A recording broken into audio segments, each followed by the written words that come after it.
ਦੂਸਰੇ ਪਾਸੇ ਆਪਾਂ ਸਵੇਰੇ ਵੀ ਕਵਰ ਕੀਤਾ ਸੀ ਵੀ ਕਿਸ ਤਰ੍ਹਾਂ ਡਿਸਕ੍ਰਿਮੀਨੇਸ਼ਨ ਹੋ ਰਹੀ ਆ ਬਹੁਤ ਵੱਡੀ ਗਿਣਤੀ ਦੇ ਵਿੱਚ ਇੰਡੀਅਨ ਤੇ ਕਾਲੇ ਮੂਲ ਦੇ ਸਟੂਡੈਂਟਸ ਜਿਹੜੇ ਵੱਖ-ਵੱਖ ਮੁਲਕਾਂ ਤੋਂ ਹੈਗੇ ਆ ਉਹ ਫਸੇ ਹੋਏ ਹੈਗੇ ਆ ਤੇ ਕਹਿੰਦੇ ਵੀ ਉਹਨਾਂ ਨੂੰ ਟ੍ਰੇਨ ਦੇ ਵਿੱਚ ਨਹੀਂ ਚੜ੍ਹਨ ਦਿੱਤਾ ਜਾ ਰਿਹਾ ਵੀ ਉਹਨਾਂ ਦਾ ਰੰਗ ਥੋੜਾ ਕਾਲਾ ਆ ਸਿਰਫ ਯੂਕਰੇਨ ਦੇ ਜਿਹੜੇ ਗੋਰੇ ਮੂਲ ਦੇ ਲੋਕ ਆ ਉਹਨਾਂ ਨੂੰ ਚੜ੍ਹਨ ਦਿੱਤਾ ਜਾ ਰਿਹਾ ਕਈ ਸਟੂਡੈਂਟਸ ਦੀਆਂ ਖਬਰਾਂ ਆ ਰਹੀਆਂ ਵੀ 12-12 ਘੰਟੇ ਅਸੀਂ ਤੁਰ ਕੇ ਜਾ ਰਹੇ ਆ ਫੂਡ ਵੀ ਹੈ ਨਹੀਂ ਫੂਡ ਖਤਮ ਹੋ ਗਿਆ ਆ ਕੋਈ ਜਿਹਦੇ ਕੋਲ ਪੈਸੇ ਆ ਬਹੁਤ ਮਹਿੰਗੇ ਉਹਨਾਂ ਨੂੰ ਕਾਰਾਂ ਦੇ ਵਿੱਚ ਰਾਈਡ ਲੈ ਕੇ ਜਾ ਰਹੇ ਆ ਪਰ ਦੂਸਰੇ ਪਾਸੇ ਜਦੋਂ ਪੋਲੈਂਡ ਦਾ ਜਾਂ ਹੋਰ ਬਾਰਡਰ ਆ ਉੱਥੇ ਉਹਨਾਂ ਨੂੰ ਐਂਟਰ ਨਹੀਂ ਹੋਣ ਦਿੱਤਾ ਜਾ ਰਿਹਾ ਜਿਹੜੇ ਕਹਿੰਦੇ ਯੂਕਰੇਨ ਦੇ ਓਰੀਜਨਲ ਲੋਕ ਹੈਗੇ ਆ ਉਹਨਾਂ ਨੂੰ ਹੀ ਐਂਟਰ ਹੋਣ ਦਿੱਤਾ ਜਾ ਰਿਹਾ ਸੋ ਇੰਡੀਅਨ ਉਹਨਾਂ 'ਚ ਪੰਜਾਬੀ ਵੀ ਬਹੁਤ ਵੱਡੀ ਗਿਣਤੀ 'ਚ ਆ ਅੱਜ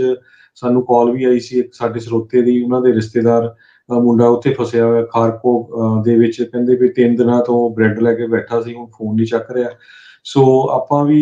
ਅੱਜ ਗੱਲ ਵੀ ਹੋਈ ਸੀ ਸਾਡੀ ਇੱਕ ਬਾਰਡਰ ਦੇ ਉੱਤੇ ਜਿਹੜੇ ਸੇਵਾ ਕਰ ਰਹੇ ਆ ਉਹਨਾਂ ਦੇ ਨਾਲ ਹਜੇ ਉਹਨਾਂ ਕੋਲ ਵੀ ਬੜੀ ਜ਼ਿਆਦਾ ਡਿਟੇਲ ਨਹੀਂ ਉਹ ਬਿਲਕੁਲ ਆਸਟਰੀਆ ਵਾਲੇ ਬਾਰਡਰ ਤੇ ਹੀ ਸੀ ਮੇਰੇ ਖਿਆਲ ਨਾਲ ਆਸਟਰੀਆ ਵਾਲੀ ਸਾਈਡ ਤੇ ਸੋ ਜੇ ਕੋਈ ਸਰੋਤੇ ਕਿਤੇ ਵੀ ਵਰਲਡ 'ਚ ਸੁਣਦੇ ਆ ਉਹਨਾਂ ਦੇ ਕੋਲ ਕਿਸੇ ਤਰ੍ਹਾਂ ਦਾ ਕੰਟੈਕਟ ਹੈਗਾ ਵੀ ਜਿਹੜੇ ਖਾਰਕੀਵ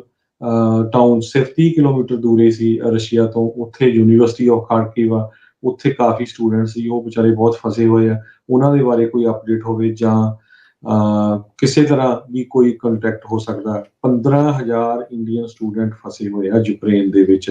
ਤੇ ਜਿਹਦੇ ਵਿੱਚੋਂ 4,000 ਖਾਰਕੀਵ ਟਾਊਨ ਦੇ ਵਿੱਚ ਹੈਗਾ ਜਿੱਥੇ ਕਿ ਬਹੁਤ ਜ਼ਿਆਦਾ ਹੈਵੀ ਬੰਬਾਰਡਮੈਂਟ ਇਸ ਟਾਈਮ ਹੋ ਰਹੇ ਹੈਗੇ ਜੀ ਇਹ ਸਾਰੇ ਸ਼ਹਿਰਾਂ ਦੇ ਵਿੱਚੋਂ ਜਿਹੜਾ ਖਾਰਕੀਵ ਹੈਗਾ ਆ ਇਹ ਰੂਸ ਦੇ ਬਾਰਡਰ ਦੇ ਬਿਲਕੁਲ ਨਜ਼ਦੀਕ ਹੈਗਾ ਆ ਆਸਟਰੀਆ ਤੋਂ ਜਿਹੜਾ ਸਿੱਧਾ ਬਾਰਡਰ ਨਹੀਂ ਲੱਗਦਾ ਹਰਜੋਤ ਸਿੰਘ ਜੀ ਯੂਕਰੇਨ ਦਾ ਆਈਦਰ ਉਹਨਾਂ ਨੂੰ ਸਲੋਵਾਕੀਆ ਦੇ ਥਾਣੀ ਤੇ ਜਾਂ ਫਿਰ ਹੰਗਰੀ ਦੇ ਥਾਣੀ ਜਿਹੜੇ ਆ ਯੂਕਰੇਨ ਦੇ ਬਾਰਡਰ ਤੱਕ ਉਹ ਪਹੁੰਚਣਾ ਪੈ ਸਕਦਾ ਪਰ ਜਿੱਥੇ ਜਿੱਥੇ ਵੀ ਹੈਗੇ ਨੇ ਲੋਕ ਆਪਣੇ ਲੋਕਾਂ ਦੀ ਮਦਦ ਕਰਨ ਦੇ ਲਈ ਦੂਰੋਂ ਨੇੜਿਓਂ ਉੱਥੇ ਜਿਹੜੇ ਉਹਨਾਂ ਬਾਰਡਰਾਂ ਦੇ ਉੱਤੇ ਪਹੁੰਚ ਰਹੇ ਹੈਗੇ ਨੇ ਇੱਥੋਂ ਤੱਕ ਕਿ ਪੋਲੈਂਡ ਵਾਲੇ ਜਿਹੜੇ ਹਰਜੋਤ ਸਿੰਘ ਜੀ ਦੇਖੋ ਮੈਂ ਜਿੱਦਾਂ ਸਵੇਰੇ ਵੀ ਜ਼ਿਕਰ ਕੀਤਾ ਸੀਗਾ ਵੀ ਹੁਣ ਤਾਂ ਸ਼ਰੇਆਮ ਹੀ ਜਿਹੜੇ ਗੋਰੇ ਮੂਲ ਦੇ ਪੱਤਰਕਾਰ ਆ ਉਹ ਕਹਿ ਰਹੇ ਆ ਜਦੋਂ ਕੋਈ ਦੂਜੇ ਤਰ੍ਹਾਂ ਦੇ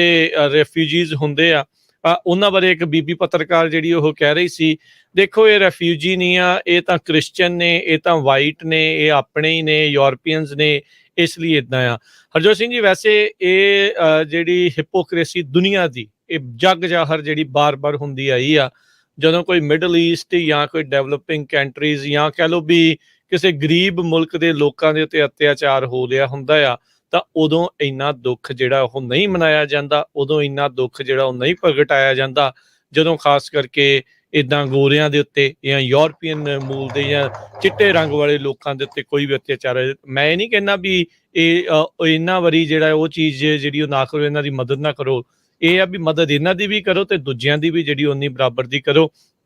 ਇੱਥੋਂ ਤੱਕ ਵੀ ਖਬਰਾਂ ਆਈਆਂ ਸੀ ਕਈ ਜਿਹੜੇ ਸਿੱਖ ਹੈਗੇ ਆ ਨਿਆਣੇ ਉਹਨਾਂ ਨੂੰ ਵੀ ਉੱਥੇ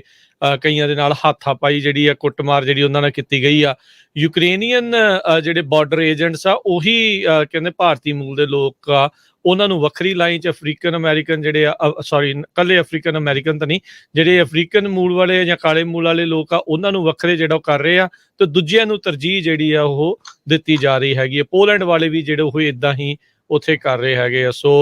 ਓਵਰਆਲ ਇਸ ਜੰਗ ਰੂਪੀ ਮਾਹੌਲ ਦੇ ਵਿੱਚ ਵੀ ਰੇਸਿਜ਼ਮ ਦਾ ਜਿਹੜਾ ਦੈਂਤ ਆ ਡਿਸਕ੍ਰਿਮੀਨੇਸ਼ਨ ਦਾ ਦੈਂਤ ਆ ਉਹ ਵੀ ਆਪਣੇ ਸਿਰ ਕੱਢ ਕੇ ਦਿਖਾਈ